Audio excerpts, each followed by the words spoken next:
JEE main और advance के PYQs के नंबर 1 सॉल्यूशंस को विटनेस करने के लिए download the JEE1 application now. ये वाला सवाल, ऑर्गेनिक की जो हमेशा परसेंटेज यील्ड के साथ जो फ्रेमिंग होती है, काफी स्टैंडर्ड पैटर्न है, इसमें आपको प्रोडक्ट सही से बनाओ फिर यील्ड का ध्यान रखो, है ना।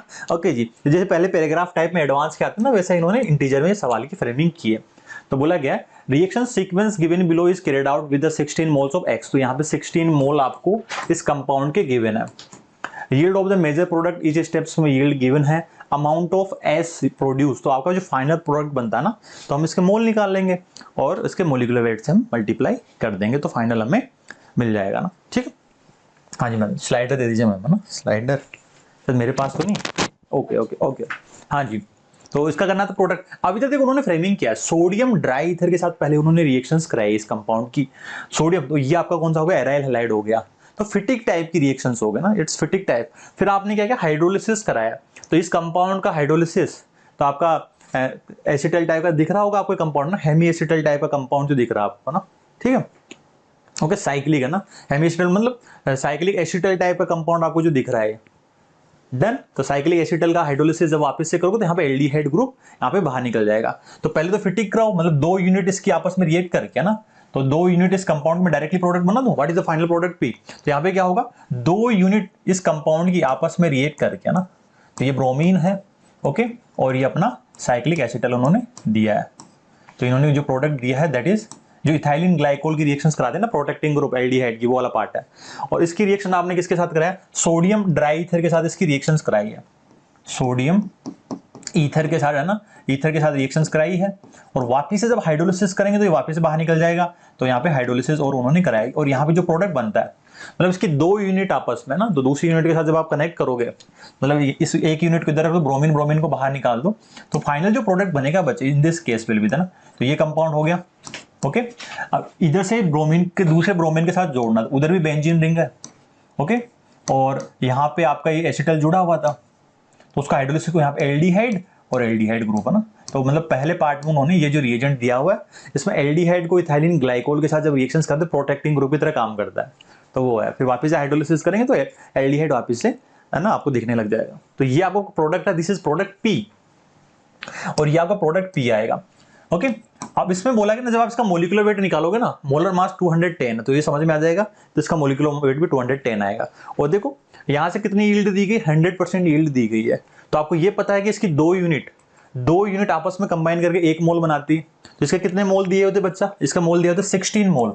तो 16 मोल अगर गिवन थे इसके, तो 2 1 दे देता तो 16 के साथ इसके 8 मोल है ना, पूरी 100% यील्ड, तो इसके 8 मोल आएंगे। ओके, अब देखो नेक्स्ट स्टेप में उन्होंने क्या कराया, NaOH के साथ हीटिंग कराई गई है, फिर वापस से हाइड्रोलिसिस किया गया। तो ये केनिजारो रिएक्शंस उन्होंने कराई है। NaOH के साथ जब आप हीट करोगे, ओके, और वापस से हाइड्रोलिसिस करोगे, तो सीधी सी बात है, इंट्रामोलिकुलर केनिजार करा के यहाँ पे तो एल्कोहल और नीचे एसिड का सोल्ट बनाया। तो कहीं से भी आप इंट्रामोलिकुलर करा के तो ऊपर बना लो, आप एसिड ऊपर बना सकते हो। तो अगर आप इसको कंपाउंड भेजोगे, ये कंपाउंड किसमें कन्वर्ट होगा, it will converted into the acid, okay, और ये कंपाउंड होगा, नीचे वाला पार्ट कन्वर्ट होगा एल्कोहल में ना, तो it will converted into CH2OH। और आपको ये प्रोडक्ट जो बोला गया दैट इज प्रोडक्ट Q, ये प्रोडक्ट आपका Q है, Q Q Q, ओके। और इसकी जो यील्ड दी हुई है बच्चे, यील्ड जो दी हुई है 50%, तो 8 मोल से कितना बनेगा, इट विल फॉर्म द 4 मोल, तो ये 4 मोल आपका बन जाएगा, क्योंकि Q की आपकी यील्ड दी हुई है 50%। ओके, फिर नेक्स्ट उन्होंने क्या किया, फिर डी कार्बोक्सिलेशन उन्होंने कराया। तो इस कंपाउंड का जब आप डी कार्बोक्सिलेशन करोगे, ओके, तो NaOH और कैल्शियम ऑक्साइड के साथ जब आप इसको हीट करोगे, तो बेसिकली क्या बनेगा, यहाँ से CO2 गैस बाहर निकल जाएगा, ये CO2 वाला पार्ट बाहर निकल जाएगा। जो कंपाउंड R बना वो भी 50% यील्ड आ रही है। तो अपन जिस प्रोडक्ट बना देते हैं यहाँ पे, तो इधर जो प्रोडक्ट बनेगा बच्चे, CO2 गैस इवॉल्व हो जाएगी। तो इस केस में आपका जो प्रोडक्ट बनेगा, CO2 बाहर निकल गई, और ये कंपाउंड आपका है, this compound is the alcohol, okay, CH2OH plus alcohol, है ना। जैसे CO2 गैस इवॉल्व हो गई। इसकी यील्ड कितनी दी है, 50% दी है, तो 4 मोल से ये आ जाएंगे आपके कितने, 2 मोल आ जाएंगे ना, 2 मोल आ गए। तो दिस इज कंपाउंड S, ये कंपाउंड S आपका, sorry this compound is R, है ना, अभी S नहीं आया है, अभी अपन R पे ही पहुंचे है ना, तो ये आपका R हो जाएगा, ठीक है, दिस कंपाउंड R। अब देखो R कंपाउंड के आगे रिएक्शंस आप देखोगे ना, ये कंपाउंड आपका हो गया R, ओके। उसके बाद में देखो PbR3 है ना, PbR3 और ईथर आपको लिया है सोलवेंट आपको, तो वापस इसको किस में कन्वर्ट करोगे, तो यहां से आपका PbR3 और ईथर का जब प्रोडक्ट यूज करोगे तो ये यहाँ से ईथर के अंदर जब यूज कर रहे हो तो ये कंपाउंड किसमें चला जाएगा, यहाँ से ब्रोमीन बाहर निकाल दो, तो ब्रोमीन निकल गया बाहर, तो फाइनल कंपाउंड अपना हैलाइडाइन आ गया यहाँ से ना, तो ये कंपाउंड आपका आ गया हैलाइडाइन, तो ये हो गया, दिस इज द CH2Br, तो ये CH2Br आ गया। ओके, अब इसमें कुछ यील्ड दिया हुआ है क्या आपको, तो this is the final compound T, तो ये आपका कंपाउंड T आ गया। इसकी यील्ड देखो 2 मोल से 50% यील्ड दी हुई है, तो it will comes out to the 1 mole, तो ये आपका 1 मोल हो जाएगा, तो ये 1 मोल हो गया। ओके, ये 1 मोल हो गया। हाँ जी, अब T आ गया।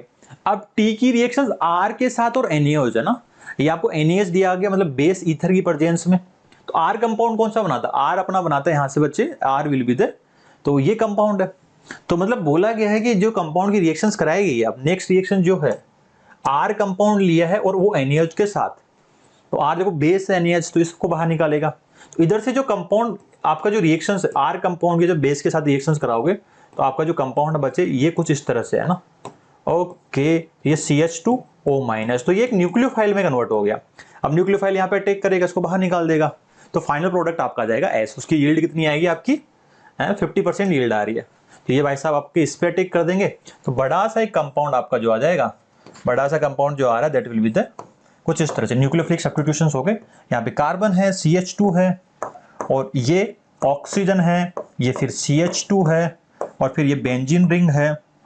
ओके, और उससे फिर एक और बेंजीन रिंग आपकी कन्वर्ट हो जाएगी, तो this is the compound S। और इसकी भी जो यील्ड दी हुई है, फाइनल यील्ड जो गिवन है बच्चे, दैट इज द 50%।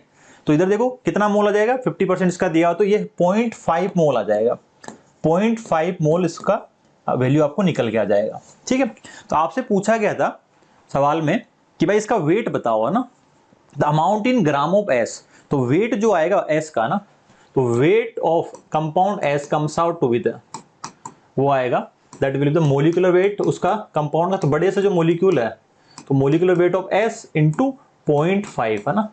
ओके, तो इस कंपाउंड का मोलिकुलर वेट जो निकल के आ रहा था ना, इसका कितना मोलिकुलर वेट निकलता है, मैंने इसका मोलिकुलर वेट निकाला, तो मेरे को एक बार ये पेपर आप दे दीजिए ना, तो इसका मोलिकुलर वेट जो निकल के आ रहा था 560 निकल के आ रहा था ना, तो यार निकल गया था 560, तो 560 इंटू हाफ, तो कितना हो गया 280 ग्राम है ना। तो ये कंपाउंड S है, तो इसका मोलिकुलर वेट आपको सही से निकालना था, that will be the okay. तो एक फ्रेमिंग थी, मतलब जो एक मोल कंसेप्ट में परसेंटेज यील्ड प्लस ऑर्गेनिक का जो एज यूजुअल काफी स्टैंडर्ड जो पैराग्राफ की जो फ्रेमिंग करते थे उससे आता था। तो मोलिकुलर वेट ऑफ S नहीं अपन ने गलत देख लिया, मोलिकुलर वेट ऑफ S जो आ रहा ना, हाँ, वो अपना आंसर आता 175। ओके ओके, नहीं, ये मोलिकुलर वेट नहीं था इस कंपाउंड का ना, तो ये जो मोलिकुलर वेट है, एक बार इसको मैम इसका निकाल लेते हैं ना, इसका मोलिकुलर वेट आप निकाल लेते हैं। हाँ, तो आप मुझे कार्बन्स वगैरह सब बताते जाओ, हाँ, मैं करती जाती हूँ। एक बार मोलिकुलर वेट निकाल, मोलिकुलर वेट ये नहीं आ रहा था ना, तो इसका मोलिकुलर वेट कितना आता है मैम, वो निकालो 175 into 2 करो एक बार, 350। हाँ 350 आ रहा था ना, एक बार निकाल लेते हैं। हाँ वही मैं कह रही थी कि वो निकाल लेते हैं। 175 मतलब इसमें देखो कार्बन काउंट करो आप 6 12 24 26 26 तो कार्बन, इसका देखो कंपाउंड है, तो ये हो जाएगा 312, तो इसका हो गया। ओके, और ऑक्सीजन एक है तो 16।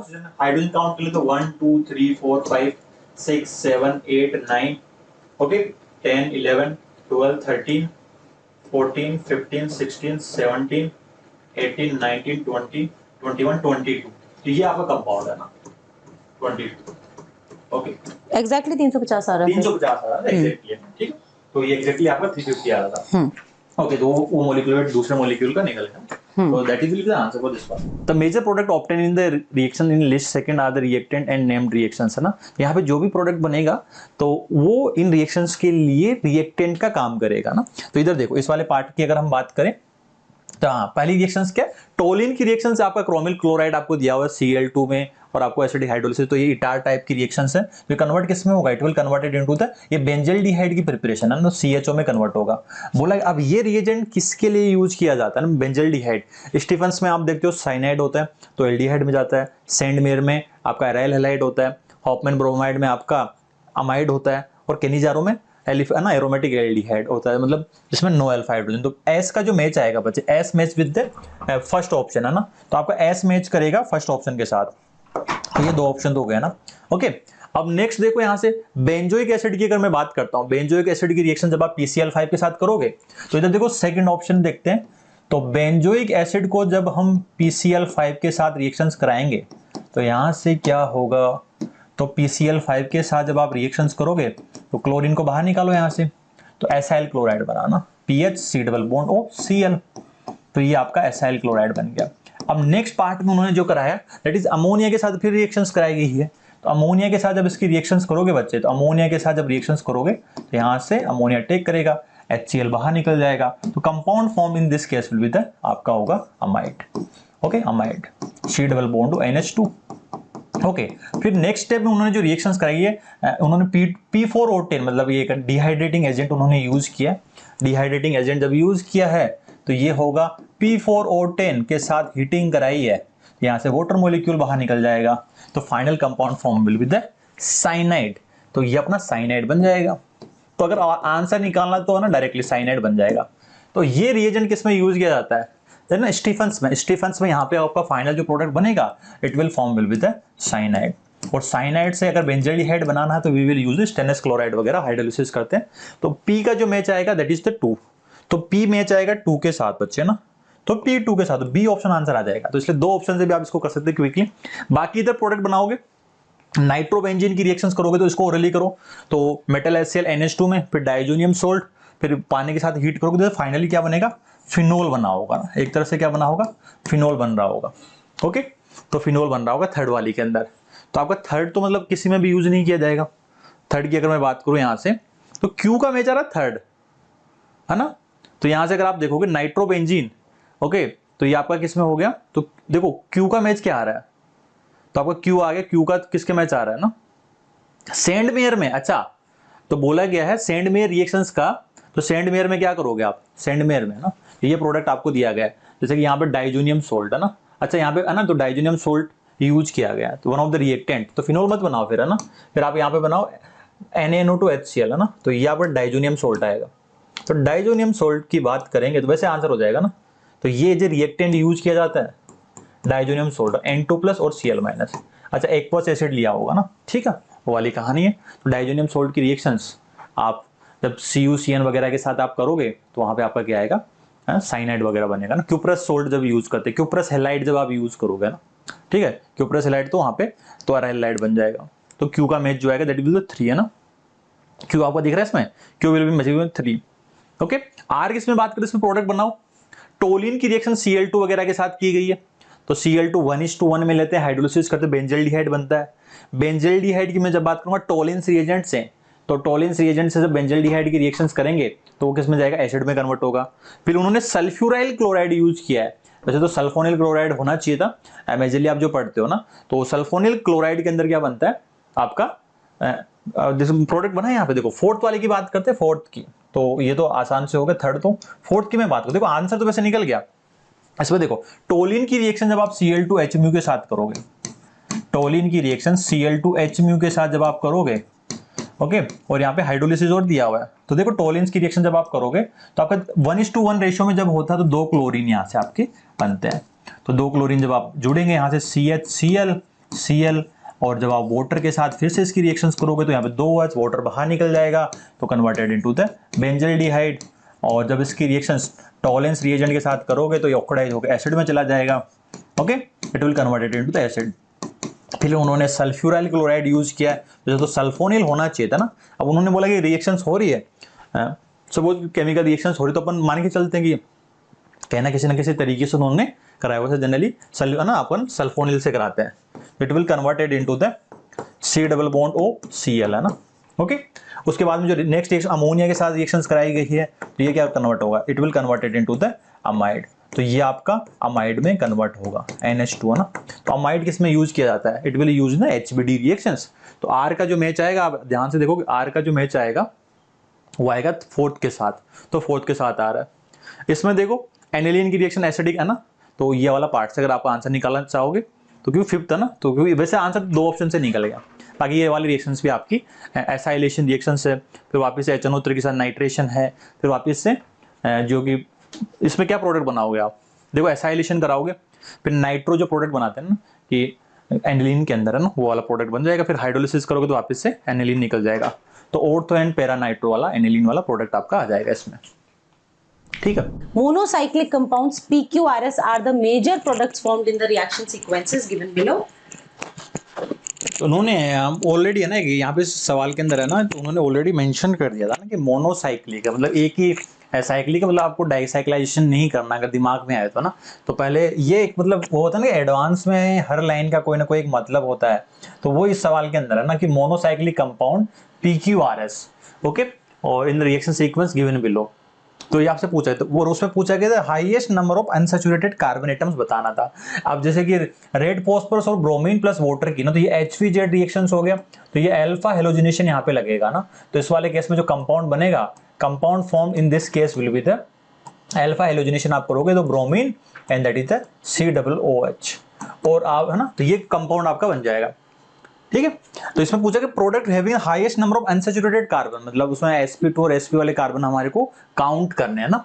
तो 6 तो यहाँ पे हो गए और एक यहाँ पे है ना, तो इसमें 7 अनसैचुरेटेड कार्बन आपके आ रहे हैं। ओके, नेक्स्ट वन देखो, एक्वस NaOH के साथ रिएक्शंस कराई गई है। एक बेंजल्डिहाइड दिया हुआ है, एक है ना एल्डिहाइड दिया हुआ, तो बेस ने यहाँ से नेगेटिव चार्ज निकाला, इस पे आपने टेक कराया, और आपका जो प्रोडक्ट बना बच्चा है ना, प्रोडक्ट बना वो उसका फॉर्मेशन क्या हुआ, ये OH है, ओके, ये कार्बन, ये सीड है ना, तो ये कंपाउंड बना होगा। अब देखिए इन्होंने एक हीटिंग कराई है ना, ये 293 केल्विन पे ना 20 डिग्री सेल्सियस पे उन्होंने हीटिंग कराया है।